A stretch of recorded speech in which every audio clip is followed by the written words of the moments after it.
They came here from Africa, like 60,000 years ago? And they were the most fierce tribe, and they were the most difficult to get past. He got in the water and crawled like a turtle and escaped. I think there's over 100 different groups across the Amazon. People of this tribe have violated every law of physics, and it's just shocking. These indigenous communities have been discovered to have abilities that seem impossible by conventional standards. Until the 1970s, the Korowai tribe of Papua New Guinea remained completely isolated from the modern world, developing skills that appear supernatural to outsiders. Their bodies literally did things scientists still struggle to explain in ways that feel supernatural. In this video, we'll uncover what these tribes can do, and you'll never look at human potential the same way again. Keep watching till the end. Physical feats that challenge human limits.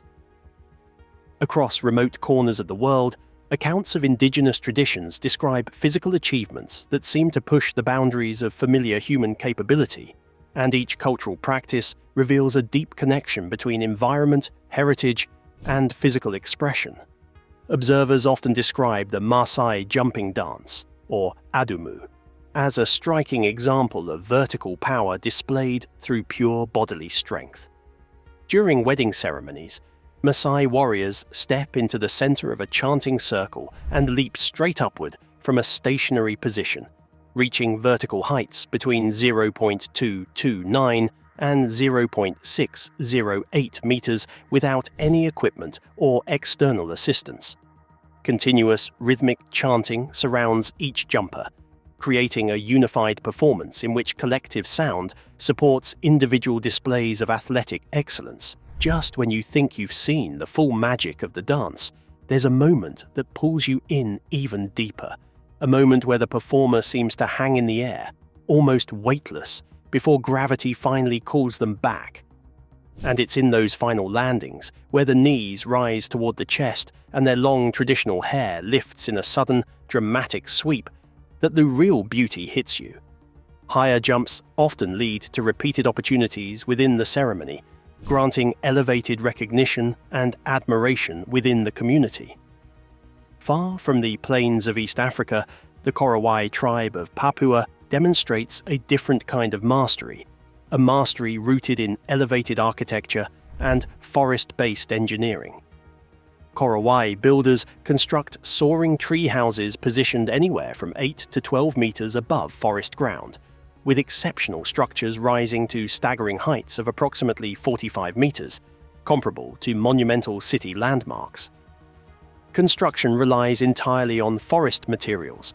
Banyan trunks serve as primary support columns, trimmed upper sections form the base for floor frames, and sago palm leaves bound with rattan create walls and roofing. Such elevated homes provide safety from forest insects, unwanted visitors, and spiritual threats described within Korowai belief systems. Within another region of Central Africa, pygmy honey-gatherers display breathtaking climbing skills through routine ascents of towering trees in search of wild honey pygmy. Climbers move confidently up trunks that soar more than 30 meters, reaching high canopies where honey-filled hives await collection. Each movement reflects practiced precision, sustained balance, and deep respect for forest ecosystems. Harvesting techniques focus on preserving hive structure, ensuring continued honey production and long-term harmony between human activity and surrounding nature. When we pull back the curtain on what humans can truly do, it becomes clear that our abilities stretch far wider than the limits we're taught to believe. Across different cultures and environments, people have quietly developed skills that feel almost impossible, abilities shaped by tradition, sharpened by survival, and passed down like sacred secrets. And the more we uncover, the more we realize there's still so much hidden beneath the surface. So stay with me till the very end, because the next part takes us into a realm where science itself struggles to keep up sensory abilities that defy science. Many researchers have often said that human perception can stretch far beyond what modern science currently understands, and many experts have shared stories about these indigenous tribes that have lived close to nature for centuries and developed sensory abilities that seem almost impossible to explain. Observers have explained that these abilities grow out of daily needs, harsh environments, and constant contact with natural elements, and many listeners have wondered whether modern people would ever reach similar levels of perception if modern life required the same things. One group that has often been studied is the Moken community in Southeast Asia, sometimes called Sea Gypsies, and researchers have talked about children in this community showing underwater vision so sharp that many scientists once believed such clarity could never exist in human eyes. According to detailed reports, controlled experiments revealed that Moken children achieved underwater visual acuity measured at 6.06 cycles per degree, which was more than twice the measurement recorded for European children at 2.95 cycles per degree, and many observers asked how such a difference could even be possible. Research teams explained that this extraordinary ability came from unusual physiological control, rather than any inherited factor. During underwater immersion, Moken children reduced pupil size to 1.96 millimeters, while European children showed an average of 2.50 millimeters, and trained observers noted that this tighter pupil constriction improved clarity underwater. Reports also stated that children in the community displayed lens accommodation between 15 and 16 diopters, which matched the highest known levels for human eyes, and many experts asked how such control could develop without formal training. Researchers later taught European children the same focusing techniques during 11 training sessions that took place across 1 month, and reports confirmed that these children eventually reached underwater clarity equal to the level shown by Moken children observers. Later said that this new ability remained stable for 8 full months without practice, which raised more questions about how environmental needs can mold human perception. Another community often mentioned in scientific discussions is the Hadza group in Tanzania, and researchers have repeatedly described an unusual resistance to bee stings shown by hunters during honey collection. According to field reports, honey gathering required climbing tall trees that held large hives, and observers said that bees attacked with great force, while hunters continued climbing and collecting honey without showing discomfort or stress. Researchers believed that this resistance did not come only from mental toughness, but also from physical adaptation to repeated exposure. And many readers wondered how many stings an average person would tolerate before giving up. Scientific reports described reduced reaction to venom, minimal skin swelling, and a calm response to pain. And researchers often compared this resilience to the reactions shown by people outside the community, who would normally be unable to continue such intense work. Another group often studied for extraordinary sensory states is the San community in southern Africa, and anthropologists have shared many accounts of trance dances that take place during spiritual ceremonies. According to these reports, long periods of rhythmic movement, chanting, and controlled breathing led experienced dancers into deep, altered states of awareness that affected perception, memory, and physical sensation. Many observers asked whether modern communities had ever reached anything similar without medical intervention. Researchers described reports of sensations such as extra fingers or toes, dissolving limbs, floating bodies, and transformation into animal forms. And scientists explained that these sensations appeared consistently enough across many dancers to rule out imagination or coincidence. Studies also suggested that trance movement activated the sympathetic nervous system, releasing bursts of noradrenaline along the spine, and experts pointed out that such reactions changed the way the brain processed the sense of self. Neurological research revealed disruptions in the right temporal parietal junction during these trances, and scientists explained that this region of the brain helped shape the awareness of personal boundaries, which meant that changes in this region could make a person feel merged with surrounding energy or with other dancers. Observers often wondered whether modern science would ever fully understand how these communities learned to access such states without formal training, medication, or technology. It's almost unbelievable when you think about it, how reports keep uncovering these extraordinary sensory abilities, still thriving in many indigenous communities. Abilities so rare, so refined, that they quietly challenge everything the modern world assumes about the limits of the human body. Researchers who've spent years living among these communities often say the same thing, that these examples aren't just fascinating footnotes, they're reminders. Reminders that human potential stretches far beyond comfort zones and grows quickest when shaped by real daily challenges, intimate relationships with the land, and wisdom handed down from one generation to the next. And if you're still watching, stay right here, because what comes next will shift the ground beneath your feet. These aren't just skills or traditions, they're lived experiences that blur the line between the physical and the unseen. Spiritual practices that redefine reality. Traditional spiritual practices across different cultures continue to raise some of the deepest questions about the nature of existence, and many observers have often said that ancient knowledge from several communities challenges scientific logic in ways that feel almost impossible. Various accounts have described how traditional knowledge from different tribes around the world contains details that appear far ahead of what modern science once believed possible. Many stories have focused on the Dogon tribe of Mali, with researchers explaining how this community possessed highly detailed information about the Sirius star system, long before Western astronomy recorded similar findings. Observers reported that Dogon teachings described how Sirius A had a hidden companion star called Sirius B, and many outsiders found it unbelievable that a community without telescopes spoke of an invisible object completing a 50-year elliptical orbit.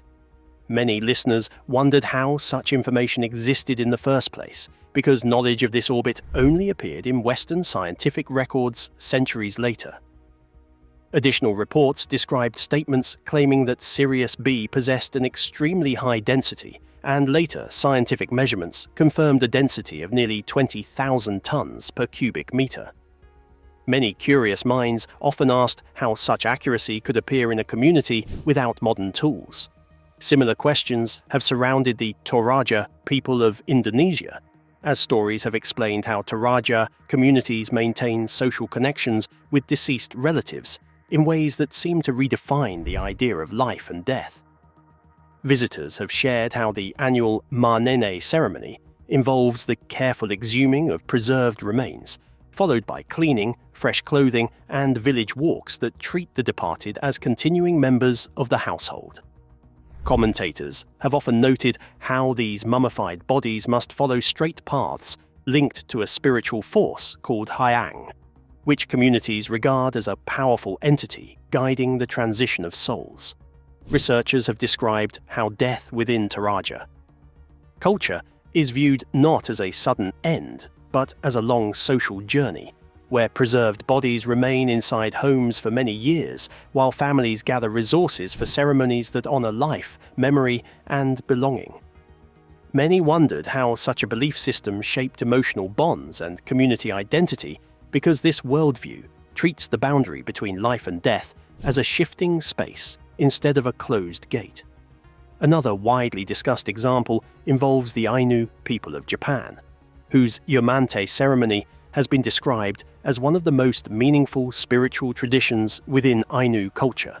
Stories have explained how bear cubs are raised within households with full care and respect, and how these cubs are viewed not as animals, but as divine visitors from Kamui Mosia, a sacred realm associated with powerful spirits. Cultural experts have said that the ceremonial release of the bear represents not an act of violence, but a moment of transformation, believed to return the visiting spirit to a higher realm where messages of human respect can be carried to other sacred beings.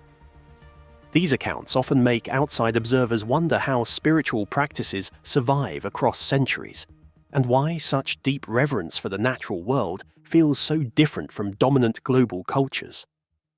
Many scholars have argued that these traditions hold layers of meaning that cannot be measured by scientific tools alone, because each ritual contains symbols, memories, and shared beliefs passed carefully through generations. As these stories continue to circulate, many people have asked whether modern society sometimes forgets that ancient communities also searched for understanding, connection, and truth, and whether valuable knowledge might exist in places often overlooked. There's something almost unsettling about the way these questions keep resurfacing, the kind that quietly linger in the back of your mind long after the conversation has ended. Whenever people start talking about traditional spiritual systems, it's as if an invisible door creaks open, hinting that the world might be far bigger and far stranger than anything science has been able to place under a microscope. And the more you listen, the more you realize that these age-old practices aren't just dusty beliefs from forgotten times. They're reminders that reality may stretch beyond the edges of what we comfortably understand. So as we step into the next part of this story, stay with me. Don't blink, because what comes next pushes us even further outside the familiar, into realms where survival, isolation, and the human spirit behave in ways modern logic still can't explain. Isolation and survival beyond modern understanding. In the quietest and most hidden corners of the planet, observers have often said that certain tribes developed unusual isolation strategies and survival methods that seemed to stand far outside anything the modern world understood. Many people wondered how such groups managed to protect old ways of life, while the rest of the world moved at a pace that grew faster every year. Some asked if such isolation came from fear, from wisdom, or from a deep desire to guard something sacred. Others simply admitted that the mystery itself created a kind of fascination that never truly faded. In this long and winding story, different examples were often shared to show how human beings adapted in ways that felt both surprising and deeply moving. The Sentinelese were described as a striking example of complete rejection of contact. On a small island in the Indian Ocean, this community kept a level of separation that many people had called unmatched anywhere else. Reports often said that the population likely stayed somewhere between 50 and 200 individuals, and that every attempt at contact had been pushed away with fierce resistance. People said that the language remained unknown, that the culture stayed hidden, and that even the name used within the tribe stayed a secret outsiders knew almost nothing, and perhaps that was the entire point. Officials in India had created a 3 nautical mile exclusion zone around North Sentinel Island. After earlier contacts brought disease and disaster to the island, observers asked why anyone would ever question a group's right to protect itself after such harm. Accounts described arrows shot at helicopters and trespassers killed without hesitation, not simply as acts of hostility, but as proof of a powerful determination to stay untouched by the world beyond the shores. Many listeners asked themselves if such determination came from fear or from a clear understanding that survival required strict boundaries. Far away in Papua New Guinea, stories about the skeleton tribe, known as the Omo Bugamo, carried a different form of wonder. This community used a visual tactic that left strong impressions on anyone who saw it. Men painted bodies in black and white patterns that looked like human skeletons, creating an appearance that felt eerie and unforgettable. Older people in nearby communities said that this practice came from an old legend. Hunters once vanished in the mountains, taken by a creature called Omo Masalai. After that loss, warriors looked for a way to move without drawing attention. Paint became the answer. By turning bodies into ghostly shapes, warriors believed detection could be avoided. Over time, this camouflage grew into more than simple protection. The image of death carried power, and enemies across Papua New Guinea felt fear when faced with these skeletal figures. Many outsiders wondered how something so simple could shape the identity of an entire group and also act as a weapon without violence. In the frozen lands of Siberia, stories about the Nanets described a different kind of strength. People often said that survival in temperatures dropping to -50 degrees Celsius demanded knowledge that could not be learned from books or cities. The Nanets lived as nomadic reindeer herders and continued long migrations that could stretch up to 1,000 kilometers every year. Many observers asked how such distances were possible in such conditions, yet the Nanets carried generations of experience that guided every movement. Families lived in conical tents made from reindeer hides, known as chums. People used wooden tools called niada yangats to test snow quality, because safety depended on understanding the ground beneath every step. Food came from the reindeer as well, eaten raw, frozen, or boiled depending on the season and need. Despite pressures from modern institutions, around 5,000 Nanets continued full nomadism, keeping old knowledge alive in an Arctic that changed faster every year. Many outsiders wondered what gave this community the strength to protect a lifestyle so deeply tied to nature, and if such dedication came from love, necessity, or a mixture of both. All these accounts showed something powerful about human beings. Listeners often said that these stories revealed how communities could survive through creativity, courage, and a willingness to stand firm, even when the rest of the world misunderstood. Each group protected a way of life that felt deeply connected to identity, history, and land. Many people asked themselves what modern society might learn from such resilience. Could lessons from these remote groups help others face uncertainty? Could the strength of tradition teach something valuable about balance and belonging? These questions stayed open, yet the stories continued to be told because they reminded many people that survival was not only about tools or technology. Survival also came from commitment, respect for land, and understanding of one's place within a much larger world. With this, we have come to the end of this video. Thanks for watching. If you enjoyed this video, do well to like, comment, and subscribe for more content. To enjoy more thrilling stories, click now on the following video that pops up on your screen.